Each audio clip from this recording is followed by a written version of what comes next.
What is up, travelers and future Spain expats? I'm back with another new video, and this one is all about why I moved to Spain as an American. So let's jump straight into it. The reason why I moved to Spain specifically as an American was to be with my Spanish partner. We had done long distance for a whopping 2 years. So we knew we always wanted to live together, and I also wanted to live in Spain as an American, so it was a perfect setup.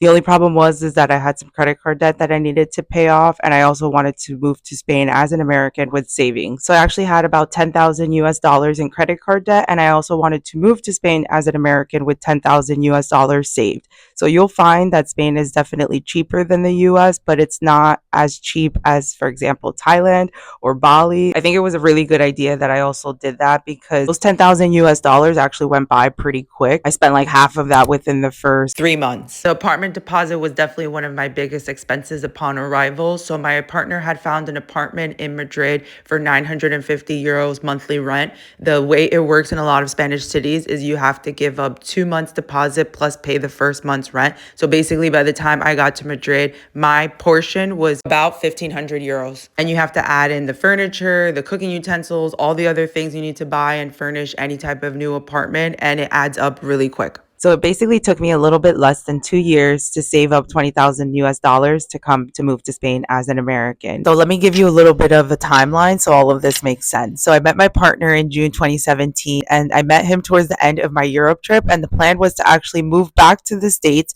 for a month in July 2017 to then on August 2017 to move to Berlin to be a nanny for a year for a German family, super lovely German family. And I'm still actually in contact with them today. But anyways, outside of that, the plan was to go nanny for a year. However, unfortunately, bittersweetness took place and I got a really good job offer in New York City 3 months into the nanny job. So I took the really good job offer and I moved back to New York City, and that was the end of November 2017. And then by May 2019, I moved to Madrid. So that time from the end of November 2017 all the way to May 2019, I was hustling and working as many jobs as I possibly could. I was doing brand ambassador, promos, bartending, you name it, I was doing it. I really had a plan to move to Spain and I was going to do it one way or another. And I was able to do that by working several jobs, not just one job, because if I had worked one job, it would have definitely taken me a lot longer. One thing I would definitely keep in mind if you want to move to Spain as an American is definitely budget and finances. Some people are kind of surprised when they visit Spain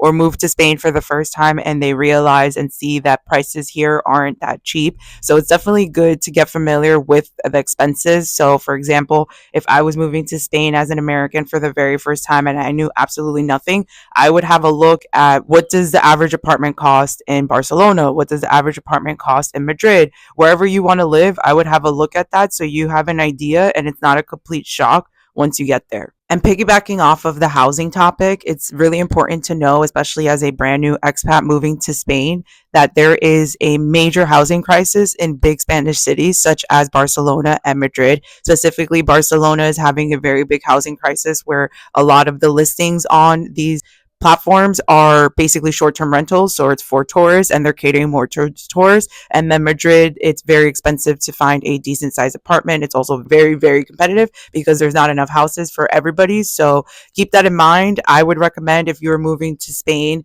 as an American for the very first time, to consider moving somewhere else. It's not as big of a city, so maybe Galicia, San Sebastian, Valencia. I would think of smaller cities. Something else I would recommend if you want to move to Spain as an American is definitely to try to save as much money as possible before you move, and that is doing any type of job that you are qualified to do. Piggybacking off of saving as much money as you possibly can before you move to Spain as an American, you can definitely also consider side hustles. Side hustles are great to help you save extra money in a short period of time. So I mentioned that I met my partner during the end of my Europe trip, but I didn't exactly mention how or when or where. So I met him at Sonar Music Festival in Barcelona, Spain in June 17, 2017, which is actually my birthday. So funny how life works, but basically I was at the end of my Europe trip. It was my birthday. I was with some friends. I lost them in the crowd and I found my lover, and it was just love at first sight. What can I say?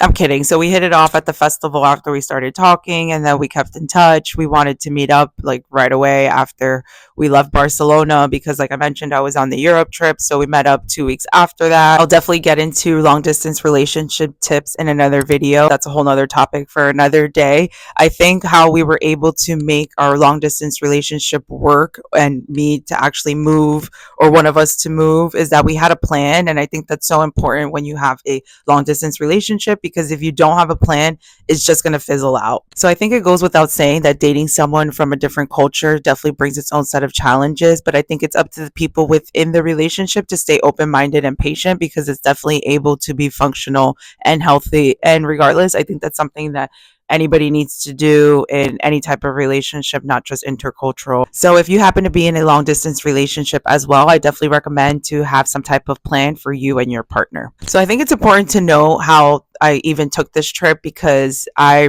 always wanted to go to Spain for some reason. I always felt like drawn to Spain. I always wanted to visit. I always thought it would be super fun, super pretty.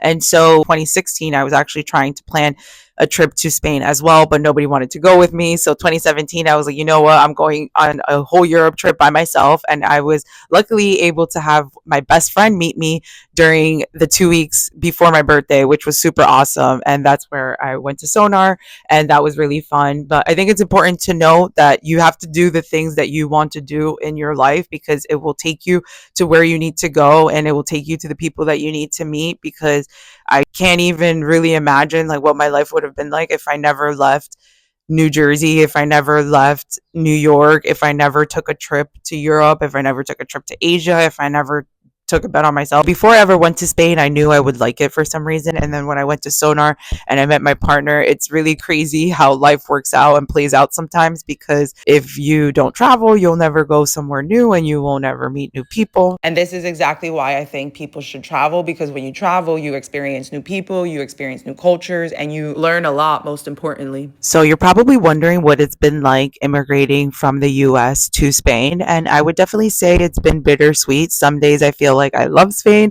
and some days I feel like I hate Spain, or I don't like Spain that much. Kidding, kind of. I'm sure every expat can relate to that, or every immigrant can relate to that. Can I say I think that's the life of any expat? There's never going to be a place that you find completely perfect, right? I think the big part of immigrating anywhere is going to feel like your home country is better at some things, and you're going to feel like Spain is better than your home country at other things. Nothing's perfect, and I don't think it really even makes sense to compare.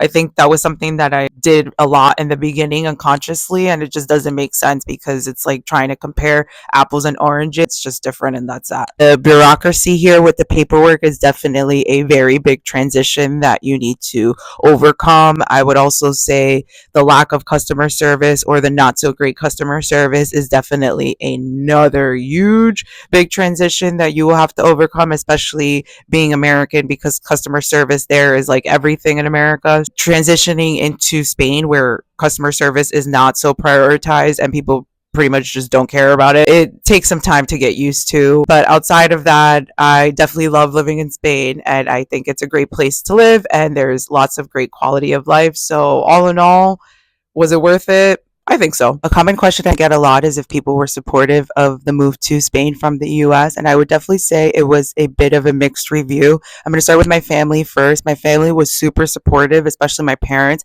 My parents knew how stressed I was from the work commute. It was giving me stomach issues. So my parents knew that if I moved to Spain, I would change my lifestyle, of course, and they were looking forward to me having a calmer, slower paced lifestyle, which is definitely what I was looking for. They had also met my partner and approved, so they were looking forward to me becoming more independent, moving out, and living with him, basically. And then my siblings were also very supportive. As for friends, I would say the support there was definitely mixed. Some people thought I should have never moved to Spain. Some people thought I should have moved to Spain. Some people also came to visit. Some people did not. Some people didn't support but did want to come visit. You have to understand that Spain's one of the most visited countries in the world. So more common than not, people are going to want to visit Spain than not visit Spain. Luckily for me, I know that I only have one life, and I know that I need to do the things that I actually want to do while I'm alive and healthy and well and in the condition to do it. So I don't really like valuing too many outsiders' opinions because a lot of people don't know exactly what's going on. And B, a lot of people are not where you want to be. So I'm not going to take financial advice from someone who's always broke, or I'm not going to take credit card advice from someone who is in massive credit card debt, or take love advice from someone who's been divorced or has never been in a successful relationship. That just isn't logical or makes much sense. Moving abroad is definitely hard though, and moving to Spain was definitely hard. This is exactly why I'm creating a course that outlines exactly how to move to Spain. And I'm talking about all the logistical stuff that nobody talks about and that nobody wants to confront. And I am also adding another program where if you want it all done for you, we will do it all for you, myself and my team. So definitely keep that in mind if you are looking to move to Spain and you want to make it headache free. I think we're now so spoiled with so much information on the internet that now everything almost seems easy, but it's not easy. And this is exactly why I've made this course, to help people like you move to Spain successfully. So make sure you drop any comments of any questions that you have about moving to Spain in the comments below. Thank you so much for watching. Be sure to subscribe for more because I'm going to be dropping even more American in Spain content, how to move to Spain, life in Spain content.